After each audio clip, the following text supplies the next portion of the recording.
This afternoon, I sat down and I opened up Instagram, and the way the universe works is just so magical, right? We know this, but it was an Instagram account that interviews multimillionaires and billionaires. And of course, Kevin O'Leary and Robert Herjavec, I believe that's how you say his name.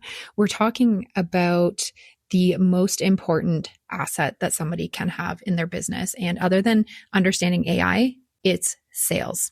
So that's what prompted me to record this episode today. And it just so happens that I did the first call inside of Sales Confidence earlier this morning. And so sales is really front of mind right now. And I realized something when talking about sales and speaking with other nutritionists about their sales. There's this negative association with just the word alone. And many of us would consider it like an icky feeling. It's almost like we have this visceral reaction when we hear sales or salespeople or selling. And that's why I think this conversation is so important today. It's going to be something that might make you feel a little bit uncomfortable, but that's kind of the point. Because if you've been in business for more than a year and your sales still feel like something that happens to you rather than something that you're leading and you're creating, then we have a problem. Sales is the number one skill in your business. And this doesn't even matter what business you're in, and it doesn't matter even what you sell. Many of us as nutritionists think that the most important skill in our business is how well we create protocols or how great our certifications are. And that's simply not accurate. We also get really caught up on our Instagram aesthetic and our brand colors or how good our client portal looks. But the number one skill we should actually be focusing on, and we probably don't because it feels hard and it feels foreign and we just don't really know how to do it, is sales. That is the ability to have a conversation with someone who needs what you do and you confidently leading her into a decision. That is the skill. And most holistic nutritionists are avoiding it as if it's optional. And I'm here to tell you today, and if you take nothing away from this episode other than this, it's that sales are not optional. They are the entire reason the business can keep going. So here's what I want you to sit with for a second. Just think about this. You are likely a very brilliant clinician, but if you were the most brilliant clinician in the country and you can have the most transformative protocols, the deepest knowledge of functional nutrition, you can have a decade of client results that would make people envious. It would make new nutritionists cry because you'd be the thing that they are trying to achieve. If you cannot sell, none of it reaches the people who actually need it. Your expertise essentially dies on your resume.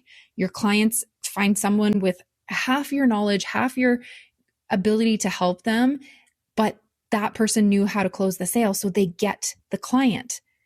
And honestly, I know this sounds a little bit dramatic, but it's just math. And if you look at your own numbers, you can get a really clear understanding of how strong or how much room for improvement your sales skills and your ability to sell requires. And I know what some of you are probably thinking, and it's, I don't want to be a pushy salesperson. Sales feels gross. I don't want to get into being known as this sleazy car salesperson. And honestly, I hear you. I felt the exact same way for years until I could not avoid the numbers in my business that were very evidently pointing towards, you suck at sales. Let's fix the sales problem. And so I want to offer you a different way of thinking about sales today, because sales is a beautiful word. It's not a dirty word.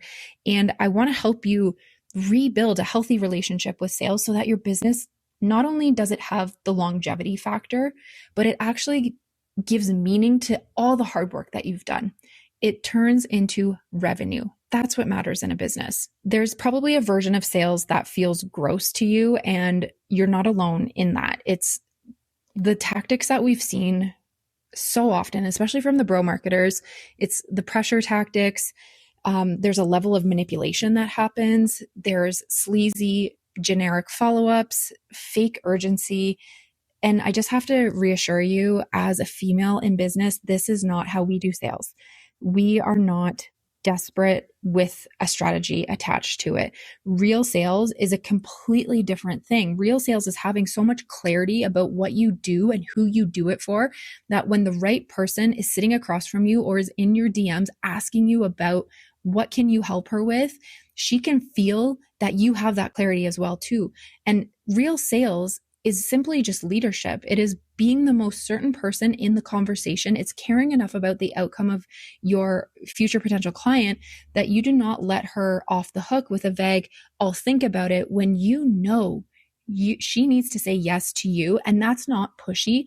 That's service. That's a CEO boss move that helps her get to the place that she wants to go. And this is where I'm going to get a little fired up and a little bit spicy here, but most of you are avoiding sales because you are ethical. You are avoiding sales because you are scared. And even below that, there is this fear of rejection, and you're scared to hear no. You're scared of what it means about your worth. If someone says your price is too high or they can't afford you, you've dressed that fear up in a language that feels like, oh, I just don't want to pressure anyone. And I let clients come to me when they're ready. And that's all really nice and sweet. And you've labeled it integrity, but it's not integrity. It's avoidance, and it's costing you more than you know. Here's what sales actually does for your business when you get really good at it. And I know you want to get good at it. Your revenue becomes predictable. It's not dependent on luck or referrals or hoping the universe drops your dream client into your lap. It's predictable because you have a skill that converts conversations into clients, and you can do it consistently. Your confidence in every other part of your business goes up when you know that you can close, you can stop being afraid to show up, to charge what you want, to turn clients away who simply aren't aligned with you. And the clients that you do get to sign, they are better. They're higher caliber. They're more committed, because the ones who go through a real sales conversation with someone who leads well shows up differently to the work, and they invested properly. And when people are properly invested, they are committed. So sales seems like this simple skill set that you need to learn in order to make more money, but it's actually something bigger than that. It literally touches everything. It touches, yes, your income, of course, but it also touches your confidence, your client quality, your capacity to build anything bigger than a one-on-one practice. You cannot build an empire without sales skills. You simply cannot do it. So if you've been telling yourself that sales is the part of your business you will figure out eventually, I really encourage you to lean in and hear this now. Eventually is today.